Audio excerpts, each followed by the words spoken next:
Hi, this is Growing Up Aspen, Joiners Table podcast with Andy Collin and Chris Pomeroy. And today we're joined with Lisbeth Odén. Not to disparage small town America, Right. but they're isolated in their little communities That's true too. in the middle of Kansas or wherever. And it's the farmers and the ranchers and the people that make that town click, and it's those people. And they're a small town, but that's the only influence they have is that group of people. Aspen, we had a small town, but the influence and variety of people that we had coming in. Physics Institute, the Ideas Fest, music, the music fest, Aspen festival. LA. Yep. Or just the people that came to work on the slopes, too. Exactly. And the Europeans that moved there and the different people that lived there. Yes, there was the seasonal people, but then there was the different people that actually called Aspen home, and their kids went to school with us. Hunter frickin' Thompson, my God. Yeah. So it created, and I don't know what the kids are dealing with now. I know Zach, because Zach graduated from Aspen High in 2006.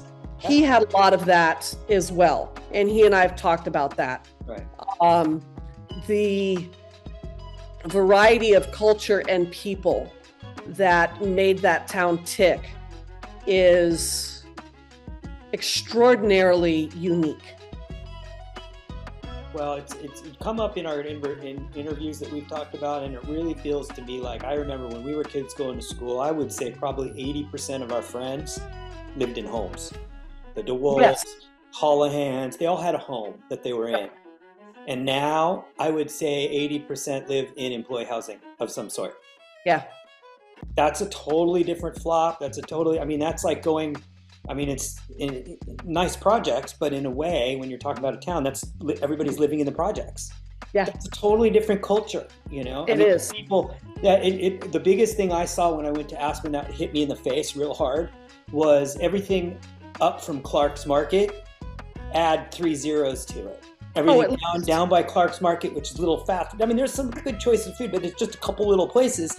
That's the cheapest places to eat in Aspen at all. Yeah.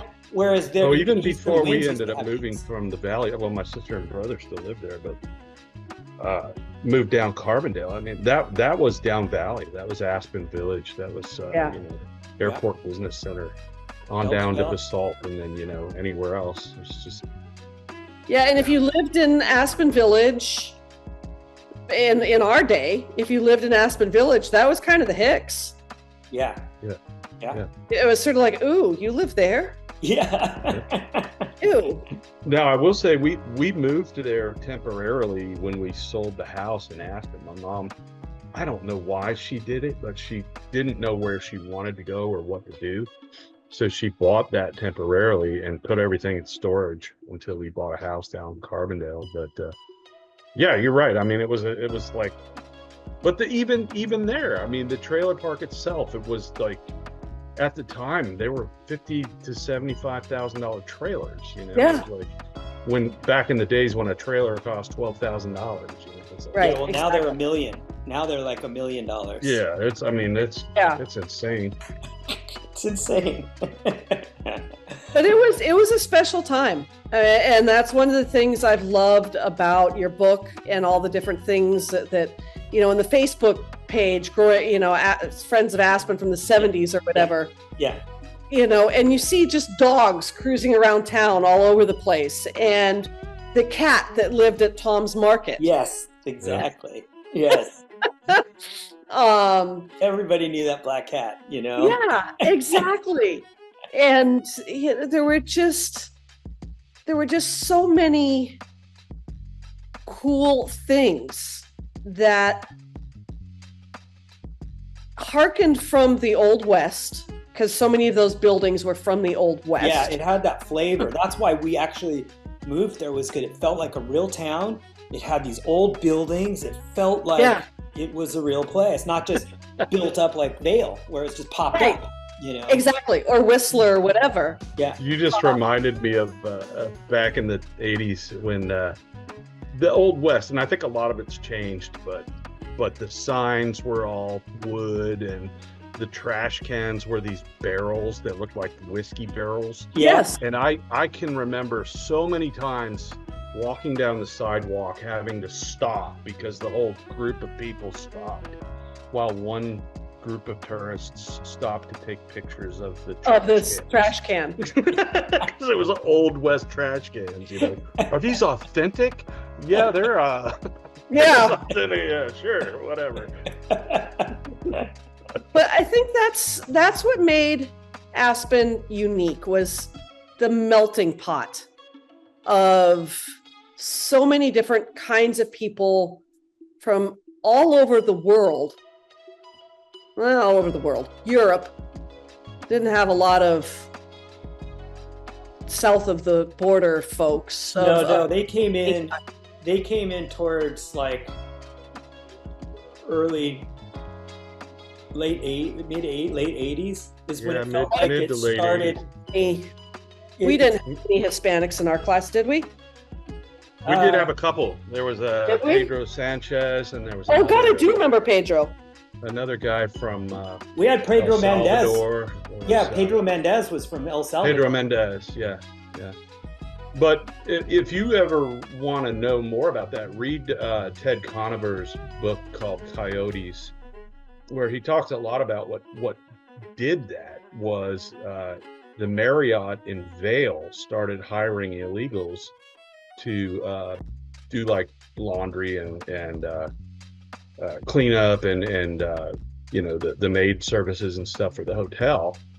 And they all went there, and then they all just decided to check out some of the other ski resorts, and that's when they all Interesting. And that's when they came in. Interesting. Yeah, it was interesting. I just remember playing outdoor volleyball, and it's starting to everybody started just showing up out there, and then you'd notice a lot more Hispanic people. Yeah. They were playing volleyball, you know, with Zach and Josh and all those guys. It was kind of those outdoor courts was by the skier chalet, which they're taking down now. Yeah, I know. It's kind of sad. Well, so many things, you know. I left Aspen a year and a half ago, so I'm sure it hasn't. I mean, there's some things that have changed, but just in general, I mean, the board used to be the post office. Yeah.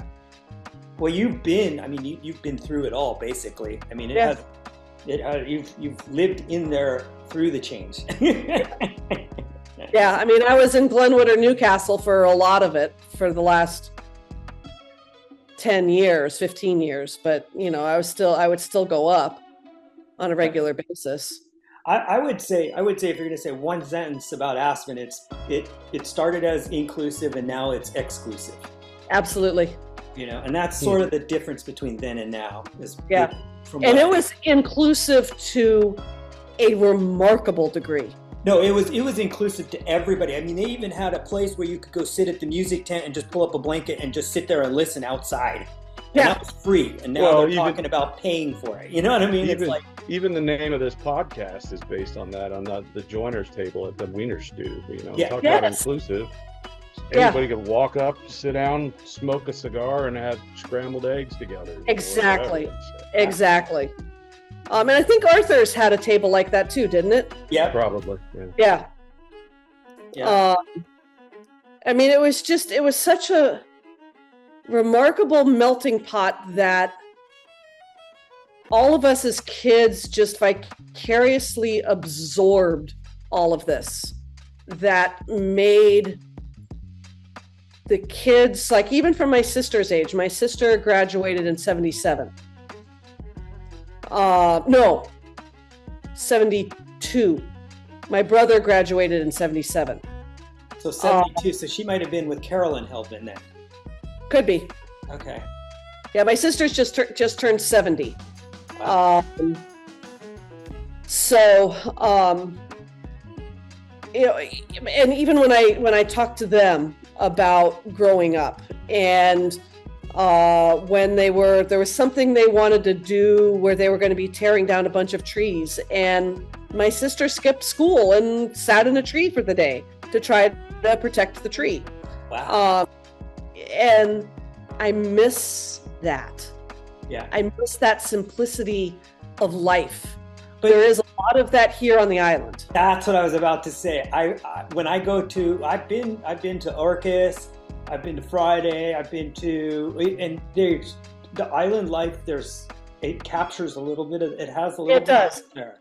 But it is still, there's not that table at the restaurant that everybody can go and sit at. Yeah, exactly.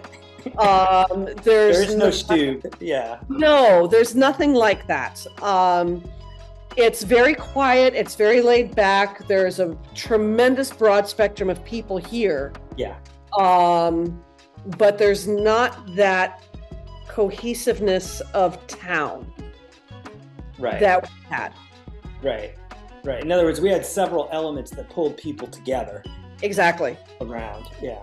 And there's not a volleyball court where everyone just goes and shows up. There's no Pepke Park or Wagner Park where we're all just going to go hang out and pull up a blanket and just hang out and watch whomever or whatever and wander up and down. There's no mall where you're just going to sit and have a coffee and check that out. It's, it's very separated that way. Yeah.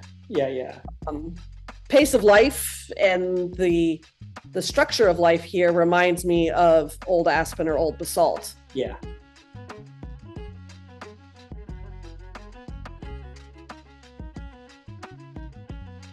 Thanks for listening. The authors of Growing Up Aspen would like to thank you and would like to also thank the Aspen Times and the Aspen Daily News for giving us materials for our book, Growing Up Aspen, Adventures of the Unsupervised, which you can get at twistandturnpress.com and any local bookstore. Thanks.